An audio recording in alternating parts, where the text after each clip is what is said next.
Larry, I think people are very concerned that certain RINOs might be preparing to stab the president in the back. How are you feeling today, Larry?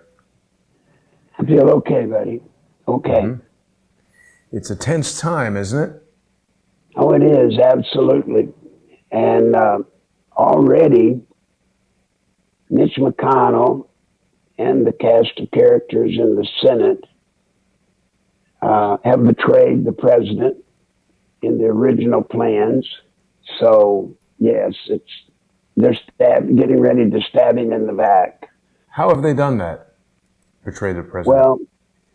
Well, originally it was planned that they were going to coordinate everything through the White House attorneys. And, for example, Lindsey Graham had made a statement 3 different times that I know of on the Sean Hannity program that he was fixing to prepare a resolution that they were not going to hear the case in the Senate. They were not going to hear the articles of impeachment in the Senate due to the violation of how the Democrats had conducted the impeachment hearings, how unfair they were. Right. So that was the way it was to be. And then all of a sudden, towards the end of last week, McConnell starts negotiating with Schumer. The next thing we hear, when there weren't going to be any witnesses, next thing we hear is he's negotiating with Schumer, and they are fixing to wait until they get the articles of impeachment. They're going to go ahead and call into session the trial. And then they're going to vote as to whether they're going to let, well, here's where it gets bad. They're going to let the House managers present their case. Then, of course, they plan to let the president's attorneys present their case, the rebuttal. Mm-hmm. And then they're going to call for votes on requests for for testimonies. Right. Now, the problem there is it takes 51%. So 51 senators are going to make the determination of whether or not they're going to hear a witness, right? Mm-hmm. To pull that off, they've got to have Mikulski, or whatever his name is, Collins, the guy from Nevada. I don't know all their different. Arizona, or whatever his name, the one that hates Trump so, that ran for president against Obama. Oh, Romney. Mitt Romney, yeah, from Utah. Then they're going to have Manchin and one other Democrat to be able to get to 51. So now it looks as though it would be a miracle to be able to get to 51 to shut down any witness testimony. It's strange, Larry. I mean, you've got grandkids, right? Why does this impeachment process feel like playing Monopoly with a 5-year-old, where the rules are changing every 5 minutes and it's sort of whatever the kid says? Shouldn't there be some pretty clear-cut guidelines for how all this works? Well, as a matter of fact, in the House, as you and I have talked and discussed before, unfortunately, in the House, there are no constitutional rules that have to be followed. It's allowed to be free form. There are certain historic rules that have been followed typically, but they weren't this time. But now in the Senate, it's constitutional the way things have to run. And it is supposed to run fairly well, just like a trial. Just like a trial. But Mitch McConnell has the ability to change that. Mitch McConnell can make a decision and boom, it's over. Or he can throw it to a majority vote. And in a majority vote situation, there's nothing anybody can do. I mean, there's no way to guarantee anything. And then what's going to happen, as I have figured and I think it's going to play out this way. They're going to go into calling witnesses. They're going to subpoena like Bolton. The president is going to exercise executive privilege. And it's not just because he doesn't want Bolton to talk. Executive privilege for national security advisor like Bolton is for future presidents. Nobody, no president ever needs to be in a situation to where his immediate staff or his immediate advisors can't talk in private to the president. You can't allow that. They have to have the freedom to have open, honest discussions without the fear of it being posted all over the world. Yeah. So he will have to call for executive privilege. When he calls for executive privilege, unlike in the House where they just rushed through it and said the heck with it, they will take it to court. They'll take it to court. And then what Pelosi has said publicly, that Trump will be branded forever for the rest of his life as being an impeached president, that will stick because it will go in court. Then it'll go into court. It'll be ruled on. Whatever the ruling is, it'll go to the appellate court. Whatever the ruling is there will go to the Supreme Court. And that process can't possibly be completed by the time of the election. So he would go into the election in an impeachment trial, which further complicates his ability to win re-election. Wow. There was something pretty smart. I forget who said it. I think it was Rand Paul. It was Trey Gowdy talking about how this was being done to actually impact the votes for senators and to try to swing the Senate towards Democrats. That was an interesting insight, I thought. Did you hear that? Well, absolutely. Oh, absolutely. Look, what I've said all along, you know it. I have said the Democrats are running an entirely different campaign than they've ever run. They're running on the formula of 50-50 versus the 40-40-20. They firmly believe that if they can beat President Trump based off exciting their base, both hard and soft base, to the point to where they hate Trump so bad that they will come out and vote, if nothing else, to get rid of him. Right. They know that people coming out to vote that hard to get rid of Trump most likely will not turn around and vote for a Republican in the Senate. So they're going to drag senators through the Senate based off the anti-Trump movement. Mm-hmm. That's the bad news. Now, the good news is, if I'm right, which, by the way, is if they're right, if we can get our base to come out and vote, it's unlikely then, using the same logic, it's unlikely people would come out in strong enough numbers to vote Trump in and turn around and vote for a Democrat back in the House. Mm-hmm. So it's a pretty smart strategy, but it's a very, very dangerous strategy for the country. Yeah. We're in serious trouble.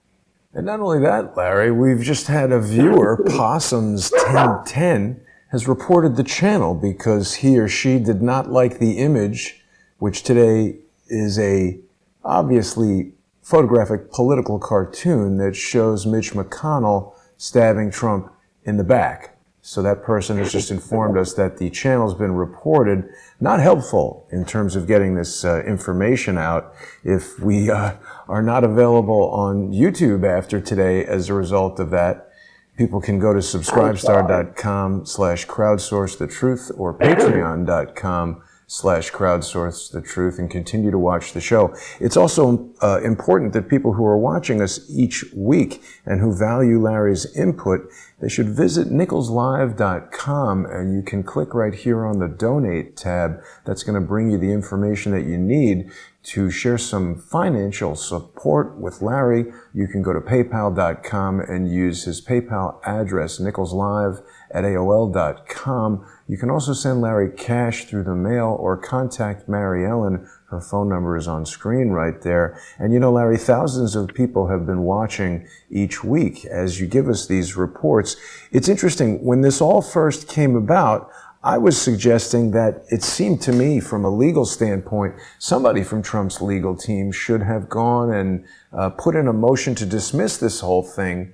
And we've heard some people speaking about that. Missouri Senator Josh Hawley had put some pressure on Nancy Pelosi last week, saying that if she didn't transmit the articles of impeachment to the Senate, that he would start a process to dismiss it. I heard Rudy Giuliani on Judge Jeanine just yesterday or the day before saying that this could be subject to a motion to dismiss. What do you think about that aspect? Well, what they were shooting for is there's one gray area in submitting the articles of impeachment to the Senate. It says in a timely manner. Now, what they were going on is trying to define what a timely manner is. Have they violated the timely manner? Right. And I believe they were close enough. That's why Pelosi, all of a sudden, is now pushing it through. Right. She had no intention of pushing it through until they started pursuing that track. Exactly. So, yeah. Look, there's all kinds of problems in a real, rational world with what is going on with this impeachment. There's real problems. But we're not in a rational world. Just like the person, turning you in to YouTube. Yeah. For your label or whatever you call it. The image. Yeah. God, yeah. I mean, come on. Get real. But that's also how dangerous the time is. Yeah. The times are when you run the risk of being stricken from YouTube over something like that. Yeah.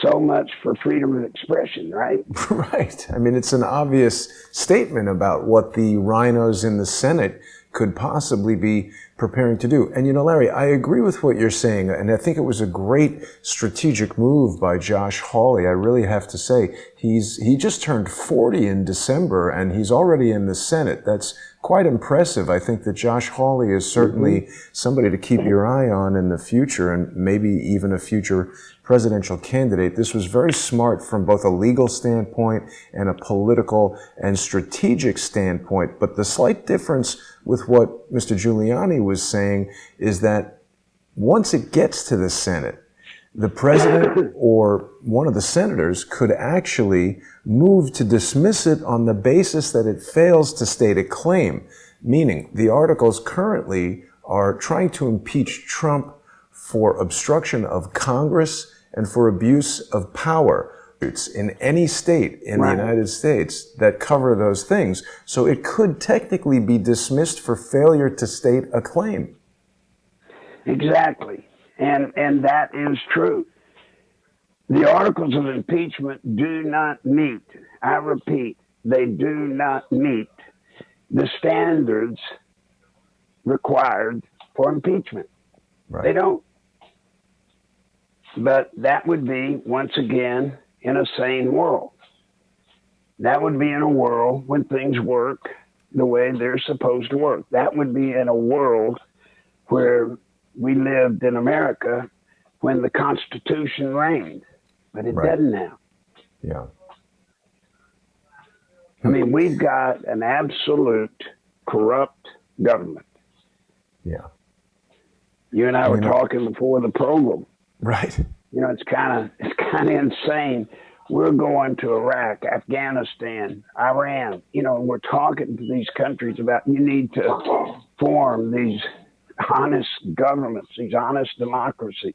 Ukraine, we're not going to send you anything until you deal with the corruption in your government.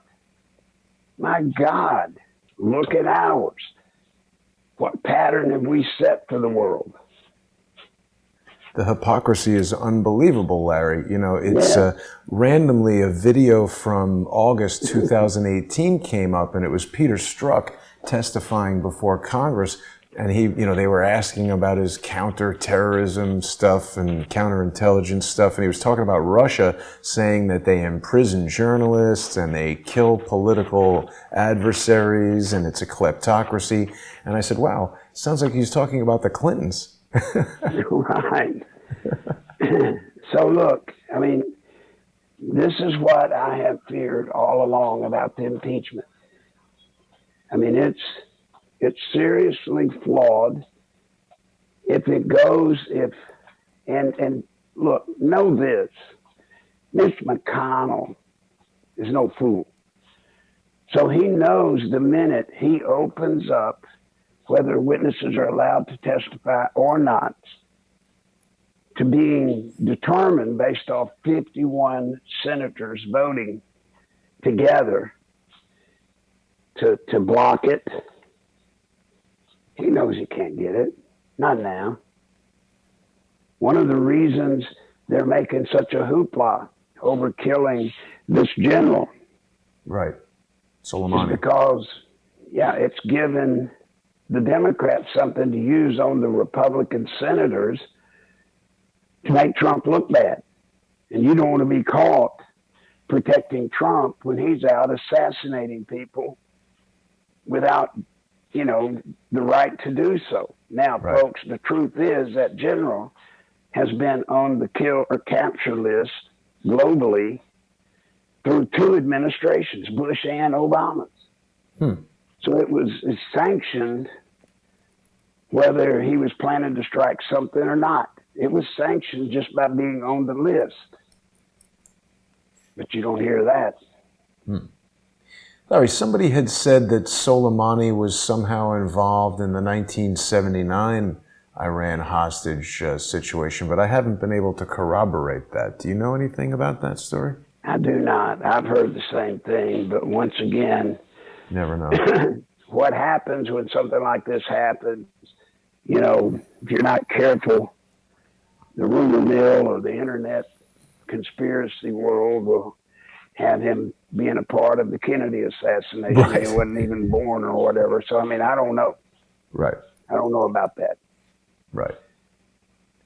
Now, I had, late last night, I had a conversation with Larry Klayman, and he actually raised a very good point as to why, I've been hammering this motion to dismiss simply because I believe that the articles just can't stand up from a legal standpoint. But Larry raised a very good point that if they did do this motion to dismiss, it's likely the Democrats would just say that it was a rigged procedure and they'd use that against him. It's very much the case that they're always trying to create some kind of checkmate situation where no matter what you do, you go this way, there's a trap, you go that way, there's a trap. When you were involved in political planning with the Clintons, was that the way it went? Oh, you bet. You always boxed them in. You always tried to box the enemy in. Just this morning, I hear Ted Cruz, which is going to be, I assure you, the mantra for the Republicans to use to turn on Trump so it doesn't look like they're turning on Trump. All right? They got to find a way to stab Trump in the back, but because his base is so strong, they can't look like they're stabbing him in the back. You got it?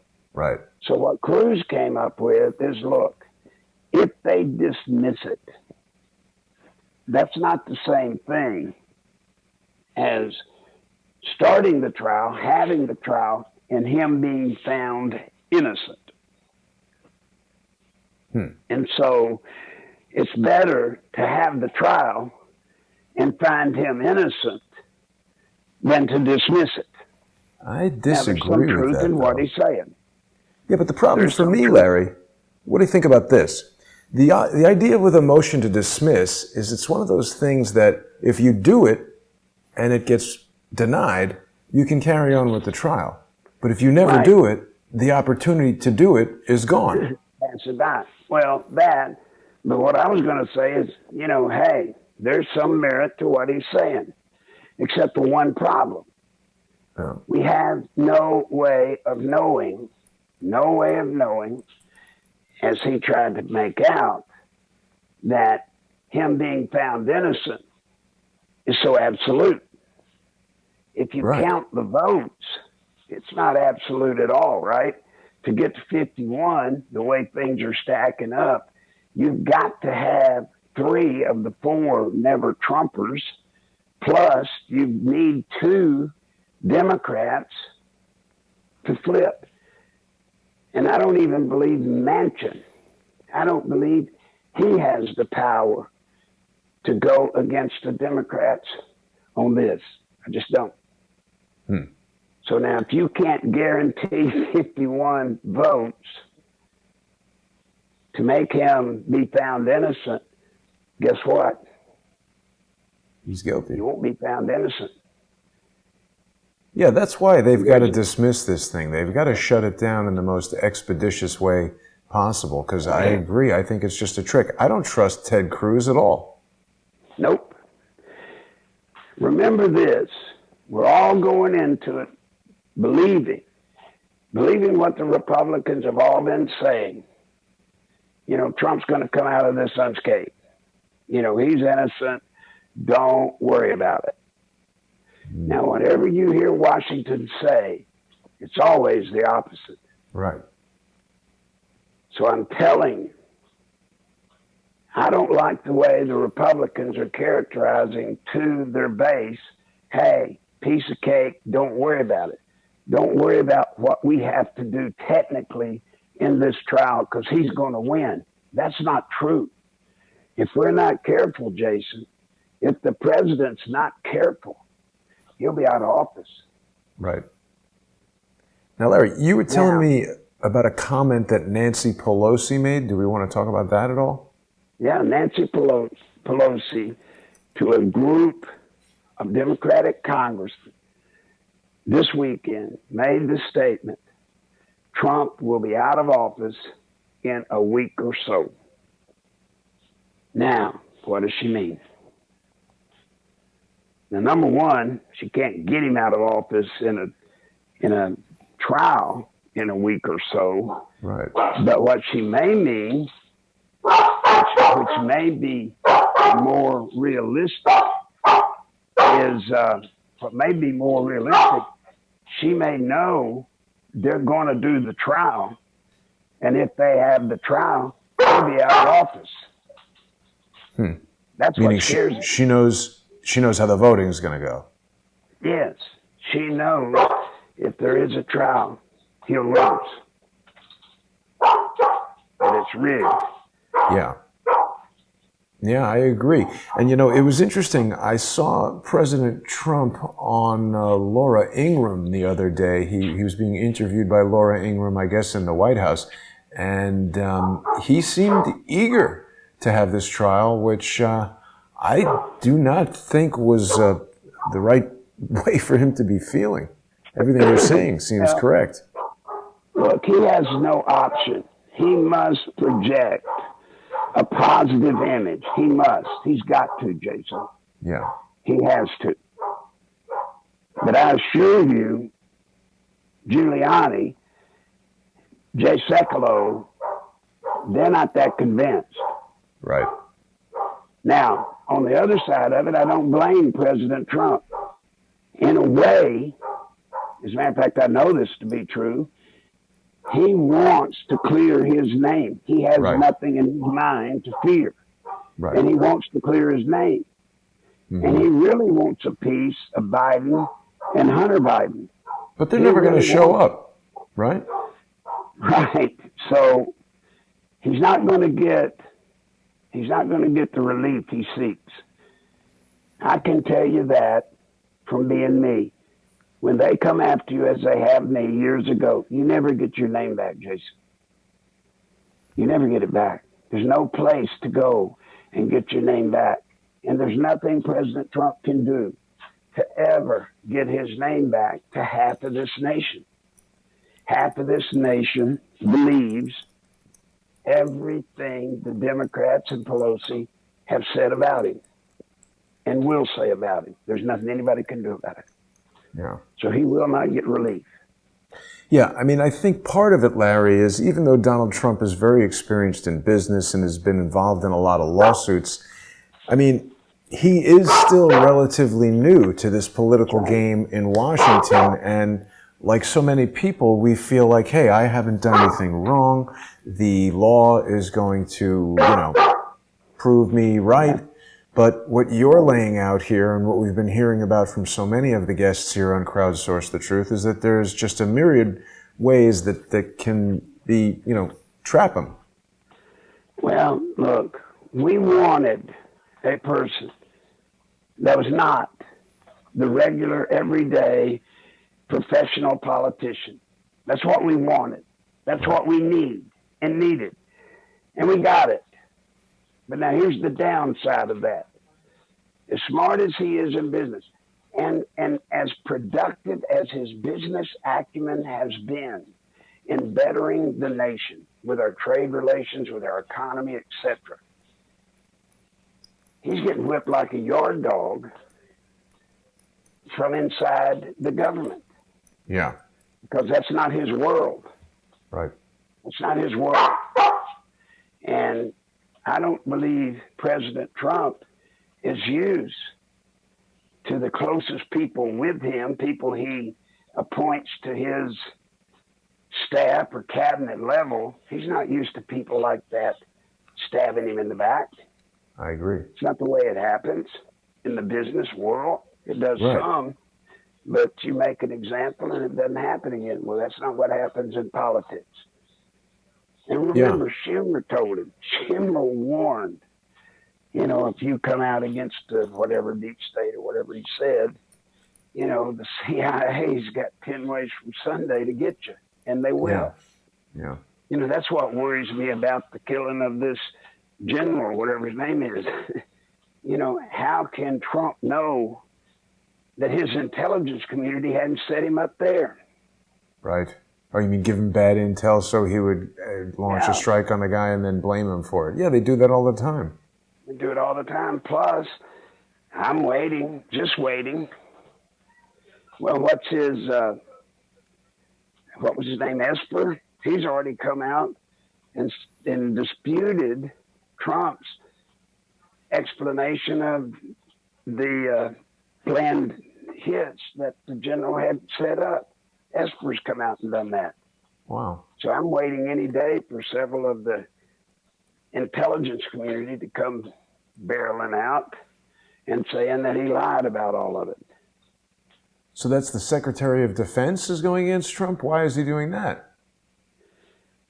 I don't know. The only thing we can think of is when Trump let off the Navy SEAL, must have made Esper mad because he didn't want him let off. He didn't want him to pardon him. Who knows? Right. How do you know Esper was ever in his camp? Right. Remember, Trump, to pick his cabinet people, he doesn't know them. He doesn't pick them. He has a committee. This committee picks a short list. And from the short list, Trump has to pick the one that he thinks is best, and usually that's based kind of on resumes and a short interview. Mm-hmm. No guarantee they're real. Wow. Yeah, so I mean, that's the thing. When you look at somebody like Bill Clinton, who has been in politics his whole career and came up from the bottom and made his, dirty deals with the top dog back in the day basically Bill Clinton's involvement in the importation of cocaine through Mena Airport at the behest of George H.W. Bush, that made him a made man. Right. And remember, Bill Clinton, like so many of the people in Washington, they're groomed professionals. I mean, they start out in the little leagues, and if they show promise, they move up and become state reps, and then If they show promise, they move up and become governors, then they become senators. But they're deep state. By the time they get to Washington, they're seasoned inside people. That's how they got there, being inside people. Very rarely, like, do you have a Trump that comes in totally from the outside and beats the system and wins. It happens so rare. I don't know if it's ever happened before, and the swamp is fighting back. That's right. That's right. I don't think President Trump realized when he said he was going to drain the swamp. I don't even think he knew, Jason, how vast, how deep the swamp is in Washington. Yeah. I mean, Larry, he didn't even know about all these different professional, bureaucrats that nobody's ever even heard of professional that have swamp jobs that actually run the country. Now, Larry, Tamara's watching us here on Crowdsource the Truth too, and she says that Mitch McConnell's Kentucky office is not even accepting phone calls anymore. Right. They can't deal with the influx. No, that's another one of their tricks. If you send them emails, which I would tell people not to bother, you send emails, they dump them, never even look at them. And if they start getting deluged with calls, they simply shut the phone system down. Yeah. It's really difficult to try to kind of put your head around this and figure out what we can do. I mean, people are doing their best. They want to contact their representatives and let these senators, I mean, obviously these senators don't care what people think. They don't care about the Constitution. They don't care about the law. They don't care about what's right. They're just doing whatever they're doing. Well, the Senate goes by the fact that they are considered the deliberative body. And by that, they are elected to 6-year terms so that they are not as heavily swayed by contemporary politics. All right? Unlike the House. And because of that, they know that, guess what? You may be mad at them now, but in no time, we'll get back to other matters and this will be forgotten. What they did will be forgotten. And they know it. Larry, we got a good question coming here from Grateful Girl via Super Chat. Thank you for that, Grateful Girl. She wants to know what you think about AOC refusing to pay the Democrat, there's this $250,000 she's supposed to give. She's raising a lot of money, and she's refused to pay into the DCCC or whatever it is. Right. Well, once again, this is AOC flaunting her power. And believe it or not, she has power. Her power is that she controls this young vote. Yeah, she's popular. And believe me, that the people in Washington, they are aware that there's a whole new group coming up in America called the millennials. And they're all trying to gain favor. And it looks as though they think AOC and her group are the leaders. That's why she was very smart, dumb as she is. She was smart when she got behind, for example, Bernie Sanders. Right. I don't believe she thought for a second Bernie Sanders is going to win necessarily. But you see, it kept her in tune with that base of Bernie's, the young vote. And that vote gives her strength. Well, Larry, do you find it ironic that she's a communist until somebody wants her to share her own money? No, not at all. That's the way it usually goes, right? Right. I mean, look, she may have been naive to the system when she got there, but she catches on pretty quick as far as the money end of it. Right. No, she's anything but real. Yeah. But she fits right in. She fits right in. She's right at home in Washington, D.C. You know, people are screaming and crying.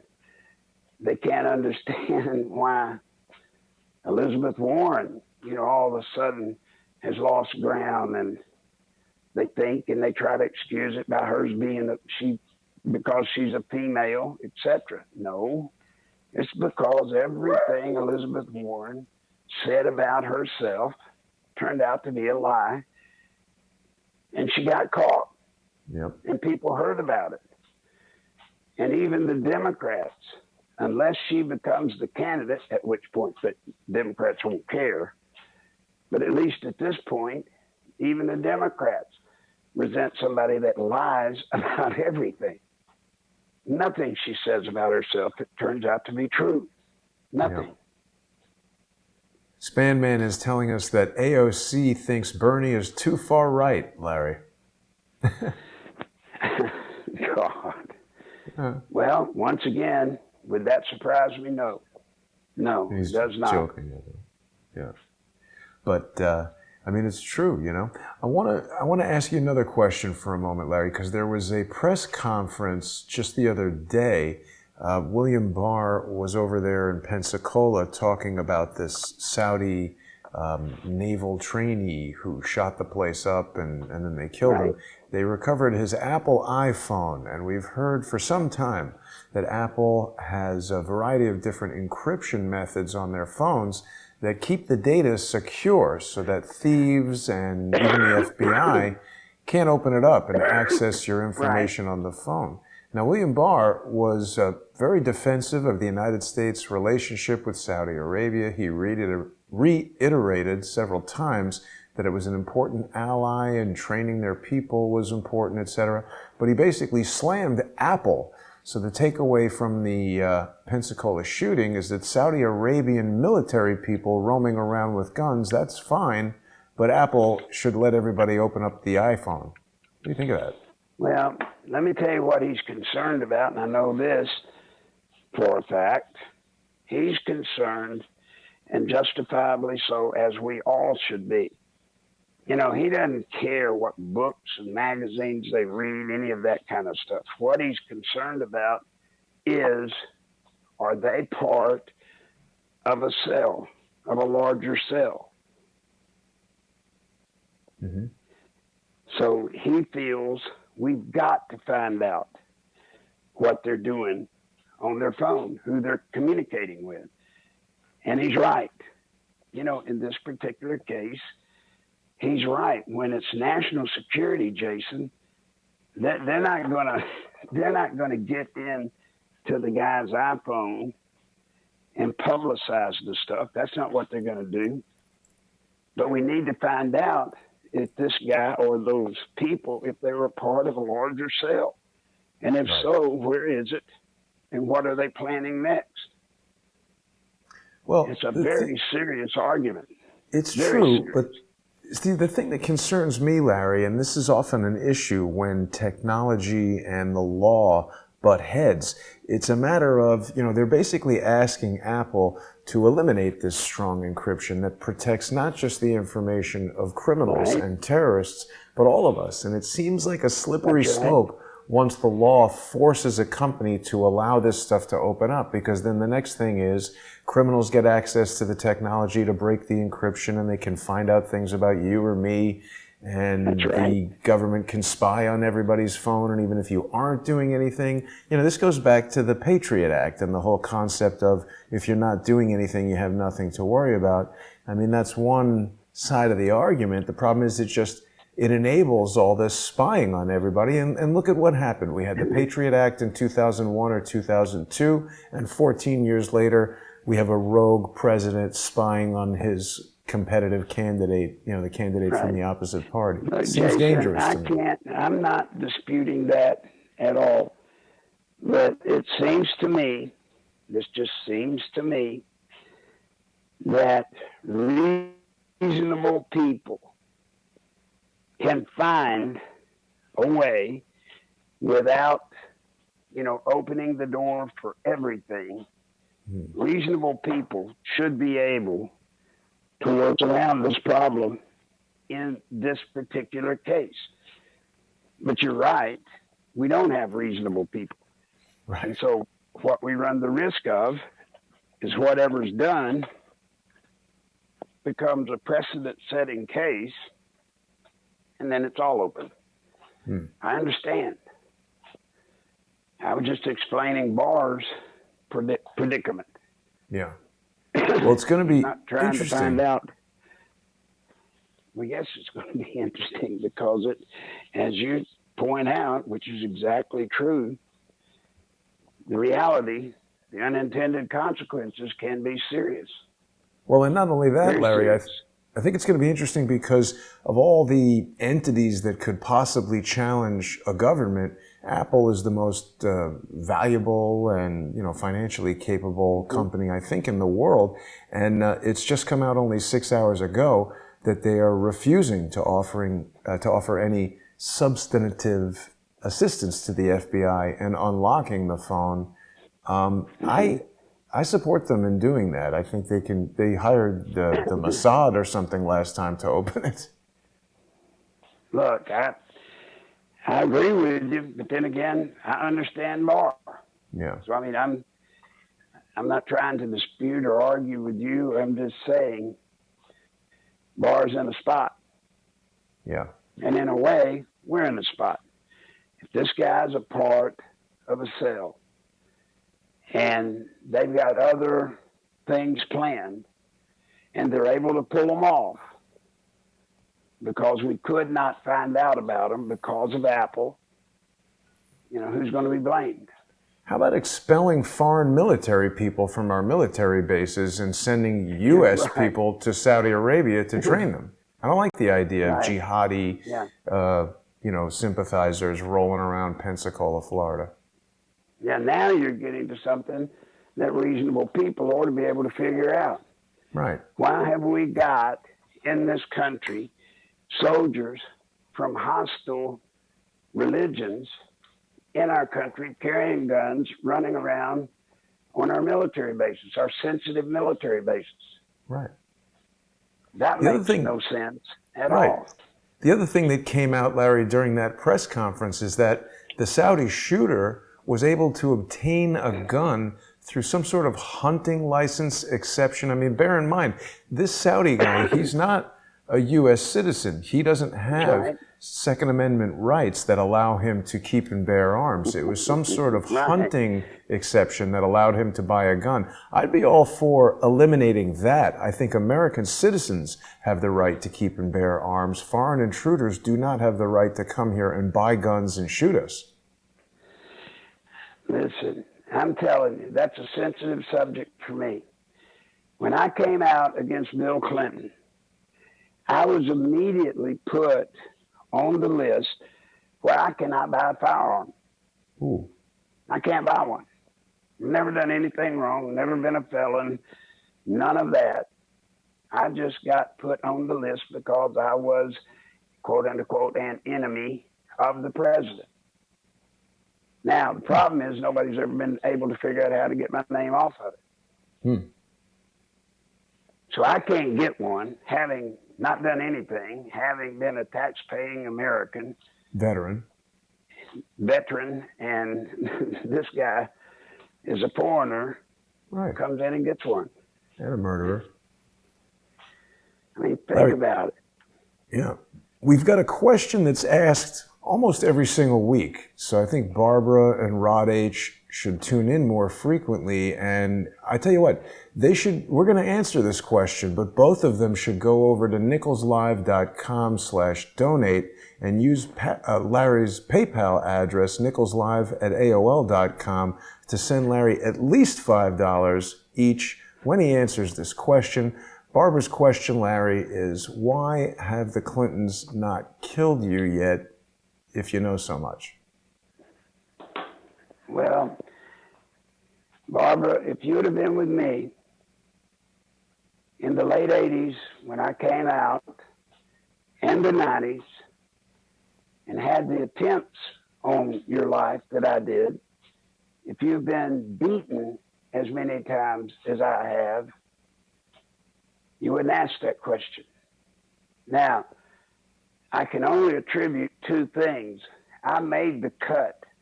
There was a period in time when I was open for them to do it. But thank goodness, eventually, I got to the point I was out in the public so much, all over the country, 20 hours a day, doing talk radio everywhere, in the paper all over the world. It became more of a liability to kill me because people knew that I ended up with a Arkansas, Right. that they did it. So Exactly. they got to figuring, I believe, that I was more dangerous to them in death than in life. But they still took their shots. They still tried. Yeah.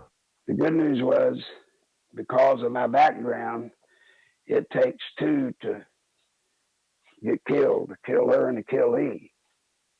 And I was able to defend myself. It was coming. Where people get killed most of the time in situations like that is when they don't expect it, they don't plan for it, and they get caught in situations that make it easy. Yeah. I mean, you think about the people they've killed, Larry. It's lawyers, Tell me about it. strippers. Pretty bad. I had 52 that I was taken to court to prove this or that against the Clintons. 52. That before I could get them to testify in court, get them to go public on the air, died right out from under me. 52. 52 different witnesses. Now I know I'm accused. I know I'm accused of saying the Clintons killed hundreds of people. I have never said that, Barbara. Never. I've never said the Clintons kill anybody. I've never even said they order people killed. They don't have to. When you're the president or fixing to be the president, there are companies, there are entities that profit greatly from them being in power. And they will tend to business on their own.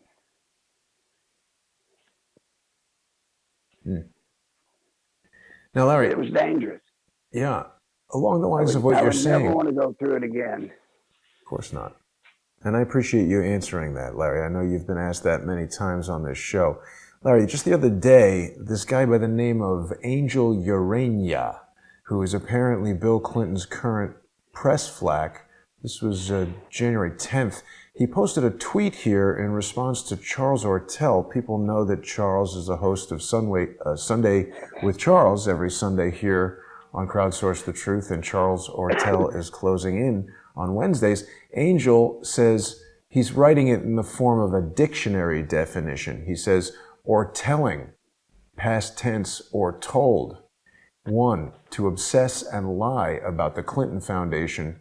2, to only do interviews on Russian TV. 3, to have a close friendship with the Hill's John Solomon. Now, I responded to Mr. Urania with a recorded phone call where I called him up and asked him flat out what it is he feels that Charles has lied about. And he not only refused to answer, he not only refused to speak to me and hung up, he blocked me on Twitter. Yeah. Pretty cowardly, right? That's generally the way it happens. You know, folks, it's so easy to come on here on the internet and take cheap shots at Jason or myself or Ortel or any of us. It's easy to take cheap shots and then run and hide. Right. Run and hide. And usually when they run and hide, not usually, always when they run and hide, It means they're the liar. Exactly. They're the liar. Right. Because, I mean, listen, if somebody accused me of something and then called me up, I'd answer them right away on the phone and tell them what's what. I don't understand why this guy. I mean, he looks like a pretty tough guy to me, I have to say. He looks like kind of a dangerous character, but didn't have too much to say. Yeah, you don't even know if that's his picture. True. I don't even know if that's his picture. The whole time, you know. We're losing your signal a little bit, Larry. We're losing your signal a little bit. I don't know what I've done. Are you staying? I don't think I've done anything, but okay, no problem. You're back. You're back. Yeah, it could be. It could be a different picture, but I looked him up on social media, saw him on Facebook. I think it's him. He's posted some interesting articles, Larry. He's traveled to the U.S. Virgin Islands with Bill Clinton. About a year ago, he was tweeting that Bill Clinton had only been on 4 flight legs with Jeffrey Epstein, and he was in St. Lucia with Bill Clinton raising money for some project that was trying to put solar panels in St. Lucia. And he says in this Medium article, or whoever wrote the Medium article says, that they then went to St. Thomas. Now, as I recall, Little St. James is just a short boat ride from St. Thomas. So that's interesting. I wonder if this guy Urania has ever been to the Jeffrey Epstein Island. Don't know. I don't know. Look, Jason, nobody has made the direct, full-throated allegations against the Clintons that I have.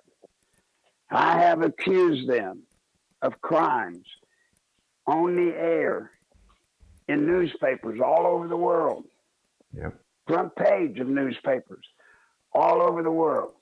Now, the things I have accused them of, Jason, I could be sued not for libel and slander civilly, criminally. Folks, do you understand? Criminally. Go to jail. And I did it at a time when Bill Clinton was president. Hillary and Bill were the most powerful couple in the world. They controlled the FBI. They controlled the CIA. They controlled the IRS. They control. If I had spit on the sidewalk, they would have put me under the jail. But they didn't. Now, why? Why not arrest a nobody like me with no money? Huh? Why not put me away? Well, the reason is they knew in a court of law I was telling the truth. And that was the one place, if I could get there, I could prove beyond a shadow of a doubt what I was saying, and they knew it. They knew it. So they had to avoid it. Right. So guess what? They used something better than taking me to court. They slandered me.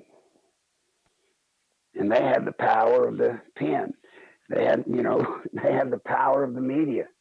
Right. So they made me out to not be credible to half of the people in the world. Yeah. Well, that's what they do, right? I mean, that's social engineering in a nutshell, is that they convince everybody not to listen to you. They convince everybody not to work with you, not to hire you. And it's basically, as you said, it's worse than jail, certainly worse than court, because Well, if you can think of it this way, Kavanaugh, what happened to him? People were watching Kavanaugh. The whole country was watching Kavanaugh. And half of the country was behind Trump when they were going after Kavanaugh. Mm-hmm. So people were able to comprehend to a great extent that it was a hit piece, a hit job. Yeah. But when they did it to me, Jason, people didn't know that stuff. And when I would try to tell people that they controlled the media, how many people would call in and say, oh, yeah, sure, they control Sam Donaldson, ABC, 60 Minutes, sure, yeah, sure. How many times did I get told daily, look, 10% of what you were saying about the Clintons is true, 60 Minutes would be all over it. Right. And I would go, you don't understand. No, they Yeah. wouldn't. Well, that's just it. I mean, that's what I'm saying about social engineering. They're doing it at such a high level. I've been talking about it a lot with regard to how it happens on YouTube and in social media, but the Clintons have been doing this forever. And, you know, Larry, in our last couple minutes, I just want to ask you about this article that appeared last Thursday at 6:50 or something like that p.m. in the Washington Post. So it's essentially appearing on a Friday in the first week sort of a new year, where some people are still getting back from vacation. Things are sort of getting up to speed slowly. The headline says the Justice Department winds down Clinton-related inquiry once championed by Trump. It found nothing of consequence. But this is talking about, Huber, who was appointed by Sessions. And it's really a lot of fluff, but this preceded Angel Urania's tweet and Hillary Clinton putting out a tweet. You know, they're very into the Justice Department exonerating people, although that's not actually the way the system of justice works in the United States. Right. Now, once again, Huber is an IG, Inspector General. So in his investigation, if he were even trying to be honest, he could only contact people that presently work for the federal government. Well, he's a U.S. attorney, isn't he, Huber? Well, he's a U.S. attorney, but he's acting as the attorney inspector general, I thought, having to do with now you may be right. It doesn't matter. He was covering up just like they always do. Right. Yeah. Because, you know, the FBI had contacted Charles Ortel about a year ago to ask him if he had assisted WikiLeaks or if he communicated with Dr. Corsi or Julian Assange. And of course he hadn't.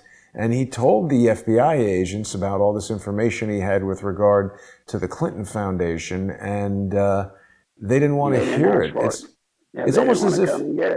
No, Larry, I mean, imagine if the police knocked on your door tonight and said, hey, we got a call that there was a break-in at this house, and you said, no, there's nothing going on. But as a matter of fact, the neighbor is cooking crystal meth and has 6 bodies buried in the backyard. And the cops said, yeah, we're not interested in that, and just went home. Yeah. Well, one of the reasons I know it was never serious is because they never contacted me, and I have loads of data about the Clinton Foundation. Yeah. Loads of it. But you're not going to get there from here with the judicial branch of our government as it sits right now. You know, I've told you all that before. They've already got the communists.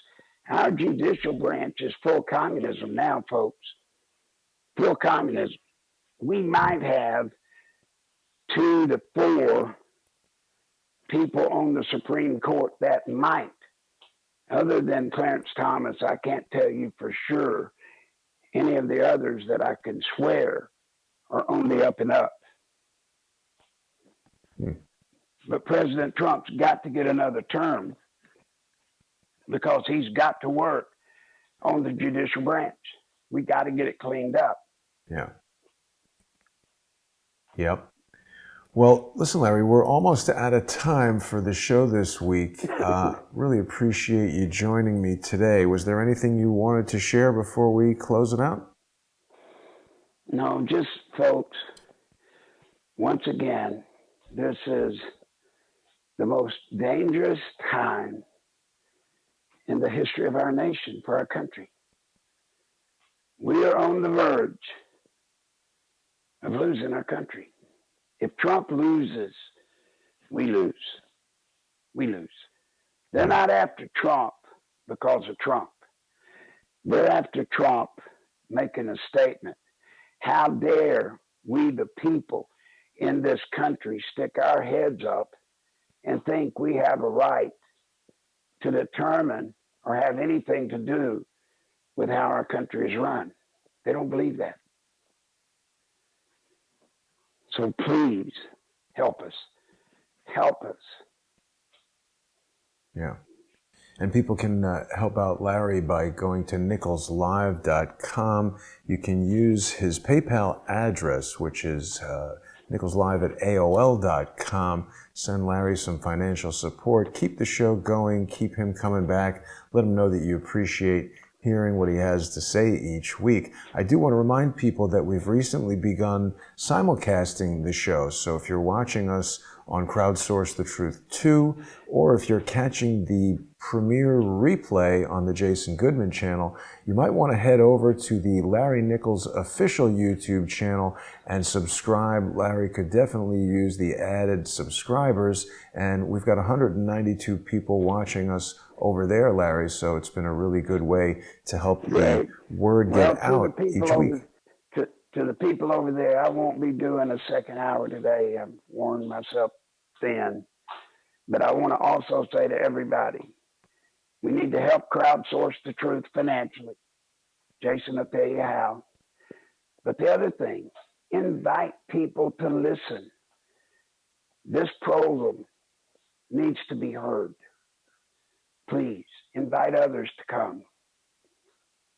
Appreciate that, Larry. Thanks very much. Yeah, and people can share the videos for free on social media, tell their friends, email them around, and as Larry suggested, you can, of course, become a sponsor. You're going to get access to a huge and growing library of sponsor-exclusive content on subscribestar.com/crowdsourcethetruth and patreon.com/crowdsourcethetruth. Tonight at 8 p.m., we've got another episode of More Pain with Mike Moore, so get on there, become a sponsor, and catch that episode of More Pain. Larry, we'll see you next week. Take care of yourself, and thanks for another great show.